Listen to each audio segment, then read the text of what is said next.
शुरू करते हैं अपनी क्लास। पाठ 5, पाठ का नाम लघुत्तम समापवर्त्य और महत्तम समापवर्तक। आप जब इस क्लास के बाद देखेंगे तो आप कुछ नई चीजें सीख गए होंगे। जैसा आप पहला क्या जान जाएंगे कि अभाज्य संख्याएं किसे कहते हैं। दूसरा आप क्या जान जाएंगे कि आप कैसे पता करेंगे कि कोई दी गई संख्या अभाज्य संख्या है कि नहीं। और हम ये भी जान जाएंगे कि 1 से 100 तक की गिनती में ऐसी कितनी संख्याएं हैं जिनको हम अभाज्य संख्या कहते हैं। ठीक है ना।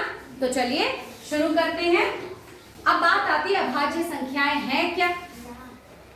ऐसी संख्याएं जिनको हम सिर्फ 2 ही से पूरा भाग दे सकते हैं, 2 संख्याओं से। पहली संख्या क्या है 1 और दूसरी कौन सी संख्या है वो खुद, वो स्वयं। जैसे एक उदाहरण के तौर पे हम देखते हैं, यहाँ पे क्या लिखा है 2। अगर हम 2 की बात करें तो 2 को हम 1 से भाग दे सकते हैं पूरा ना। इसी तरह दूसरी संख्या है 2, जिसका भी भाग हम 2 से देंगे तो क्या आएगा 1। अब इसी तरह हम 3 का भी करें तो एक संख्या आएगी 1, जिससे इसका पूरा भाग चला जाएगा और दूसरी संख्या क्या आएगी 3। इसके बाद और कोई संख्या ऐसी नहीं है जिससे इस 3 का भाग पूरा अब आता है 4। अगली संख्या क्या है 1 कहाँ लिखा है, ये संख्या क्या है 4। ध्यान से देखिए, 4 की बात करें तो 4 जो है सबसे पहले तो 1 से पूरा भाग हो जाएगा इसका। फिर हम एक और संख्या जानते हैं कौन सी 2 से भी हम 4 का भाग देंगे तो हमको 2 दूनी 4 आसानी से शेषफल 0 मिलेगा, पूरा भाग हो जाएगा ना। पर इसके बाद एक और संख्या आप लिख सकते हैं क्या 4 से भी 4 का भाग चला जाएगा।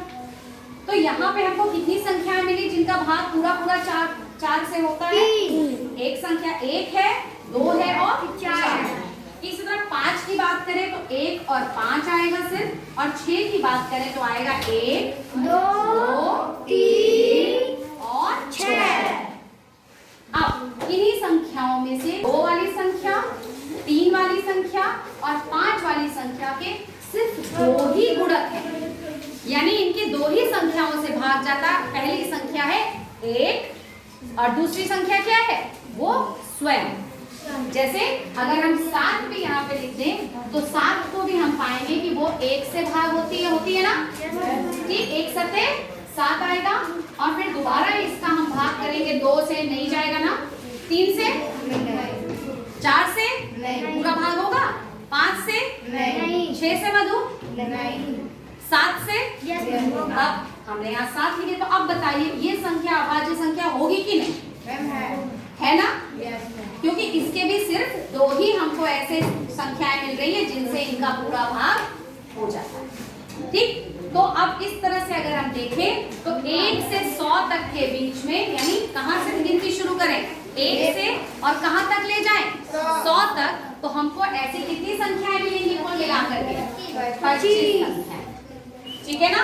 तो ये देखिए हमारे पास है इस तरह का संख्या कार्ड जिसमें गिनती लिखी हुई है 1 से लेके 100 तक, और मैं आपको 25 संख्याएं ऐसे लिख के दूंगी 1 से 100 तक में जिनको कि किसी से भाग नहीं जाती हैं, स्वयं से और सिर्फ 1 से ही जाती हैं।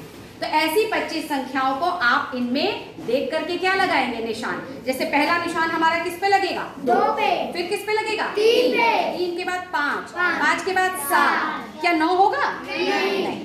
तो इसी तरह से 1 से 100 तक की गिनती में 25 जगह हम ऐसे निशान लगाएंगे कि वो 25 संख्याएं पहचानेंगे जो कभी किसी अन्य संख्या से भाग नहीं जाती, सिर्फ अपने से या 1 से। ठीक है, तो चलिए अपना अपना सब लोग पेपर निकालिए और मुझे दिखाइए 1 से 100 तक की गिनती आप सबने लिखी हुई है इस तरह। इन पेपर्स में आप फटाफट जो मैं ब्लैक बोर्ड पे लिख रही हूँ 25 संख्याएं, उन 25 संख्याओं को मार्क करिए। और आप 25 से अगर कम संख्याएं पे निशान लगा रहे हैं तो भी आपका गलत हो जाएगा।